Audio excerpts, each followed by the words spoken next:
our hyphen class, we had been asking the students, those that attend the class on Sunday morning, what would they like to discuss or what topics would they like to cover? And one of the topics that popped up was hearing the voice of God. And I am often asked, very often people ask me, how do you hear the voice of God?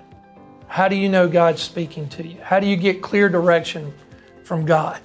And if you turn off today, if you punch the button and turn this off in the next 30 seconds and don't listen to anything else I say, the main point is don't overcomplicate it. Hearing the voice of God is not complicated. It is something that is very simple. And we have to communicate with the Lord daily. Assessing and hearing the voice of God is very simple, but you have to have a plan. You have to have a plan. You have to daily pursue Him. So what can I do to access the voice of God and to hear and obtain clear direction from the Lord? I'll go back to the start of 2021. For me, it was a simple plan. I made it up in my mind every morning when I woke up. The first thing I was going to do, I was going to look at this app called Touch Bible. I was going to put the Word of God before my face. It would be the very first thing that I would do every day of this year.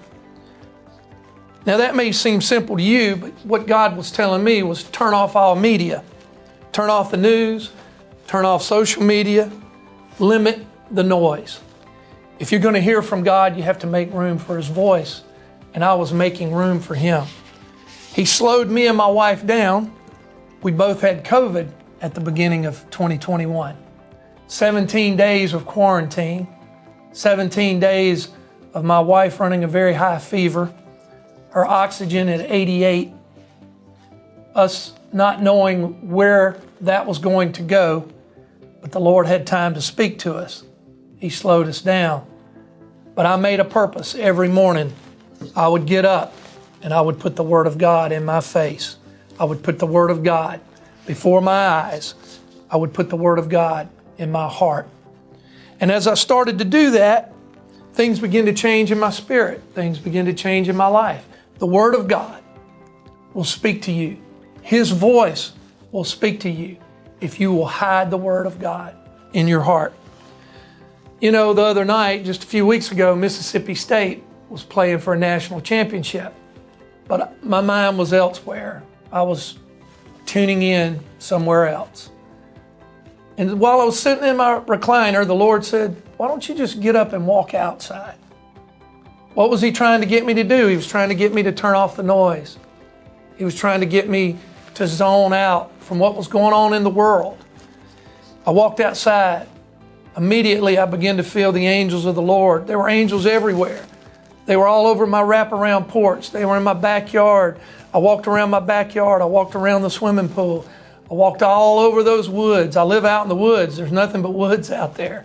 But I could feel the presence of the Lord, and I could feel the angels of the Lord. I began to pray for situations. I began to pray for people's healings. I began to pray for our church. I began to pray for our state, our nation. Pray for our leaders. Pray for our students in Sunday school. Anything that came to my mind, I spoke it to the Lord right then, because there was such a freedom in prayer right then. There was such an authority in prayer. It's been a long time since I felt what I felt, and I attribute it to placing the Word of God as a priority in my life. Purpose every day. The first thing you're going to do is to get into the Word of God. Second point of the plan, pray like you've never prayed before. You have to prepare your heart to hear the voice of God, to read His Word and let the voice of God speak to you. Communication is two-way. It's two-way communication. It's not just me telling God my problems. It's not just me telling God what I want Him to fix in my life. It's me listening to Him. Communication is two-way, so I have to listen. So think of Matthew 13:8, the parable of the four types of ground, right? The four types of ground. The wayside, stony ground, thorny ground, or simply good ground. Prepare your heart to receive from God. Don't overcomplicate it. If you openly tell him, God, I want to receive your word today. I will do what you communicate.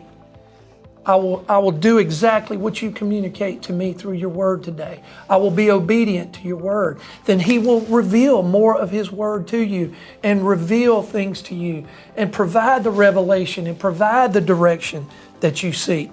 Third and final point, I will be open to the fivefold ministry that God has given us in the church. I will allow them to speak into my life. I will allow them to share the word of God. I'm open to their preaching and teaching. As long as they're in the book, as long as they're in the Bible, I will allow the apostles, the prophets, the evangelists, the pastors and teachers to speak into my life. It's a simple plan. It's a simple plan. I will start with the word of God. I will pray every day like I've never prayed before. I will allow the fivefold ministry to speak into my life. I will allow the word of God to be fruitful. I want good ground. I want God's voice to speak to me. It starts with his written word. Then it can go to a rhema word in conjunction with the written word. I'm thankful today that I can hear his voice. I pray today that you hear his voice. I pray today that somebody is stirred today to hear the voice of God. We love you. Lord bless you. And thank you for listening and tuning in.